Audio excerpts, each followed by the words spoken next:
নামাজ যারা পড়ে না ঘাড় ধরে ধরে তাদেরকে আনেন। কেন নামাজ পড়বা না? তুমি মুসলমান, এই মুহূর্তে তুমি আমরা এক কাতারে দাঁড়াই।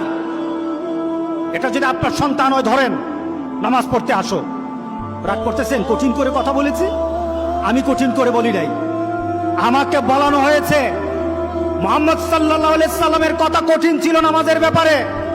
কেউ যদি আমার কঠিন কথাকে কঠিন হিসাবে নেন, তাহলে রাসূলকে কঠিন বানাতে হবে। রাসূল সাল্লাল্লাহু আলাইহি সাল্লাম বলেছেন, তোমার সন্তান 7 নামাজ শিখাও, তোমার সন্তান 10 নামাজ না পড়লে তার পিটাও। কে বলেছেন? কে বলেছেন?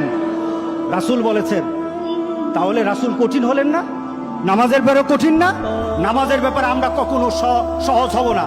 রাজি আছি তো সবাই ইনশাআল্লাহ? নামাজের ব্যাপারে আমাদের কোনো সহজতা নাই, কোনো কম্প্রোমাইজ নাই, কারোর সাথে আমার সম্পর্ক নাই।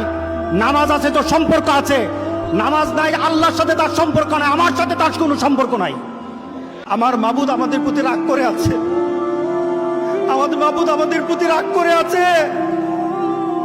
আমাদের মাবুদকে আমাদেরকে সন্তুষ্ট করতে হবে, সন্তুষ্ট করতে হবে। আমরা আমাদের মাবুদকে রাজি করতে হবে। আমরা তওবার মাধ্যমে আল্লাহকে রাজি করতে আর চেষ্টা হব। গোটা পৃথিবীর মুসলমান আর সময় নাই। সুতরাং আমরা আল্লাহর কাছে প্রাণ বলে আজকে কাঁদি।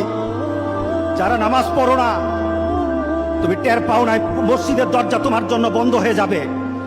তুমি মনে রেখে দিও, মসজিদের সাথে তোমার সম্পর্ক তোমার হয় নাই, তুমি জান্নাতের দরজাও তুমি খুলতে পারবা না।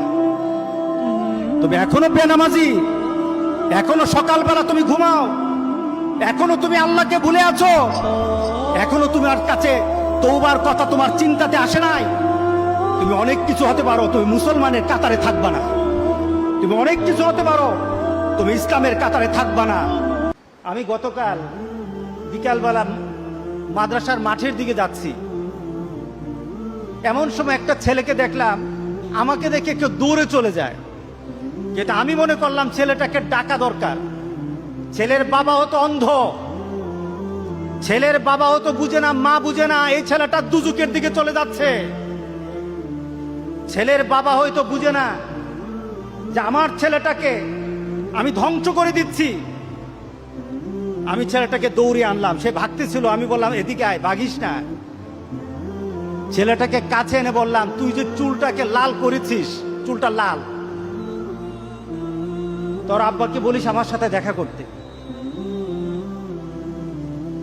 অনেকে চিন্তা করবে আমার ছেলে যেভাবে চলে আপনার কি? আমার কিছু না, আমার তো কিছু না।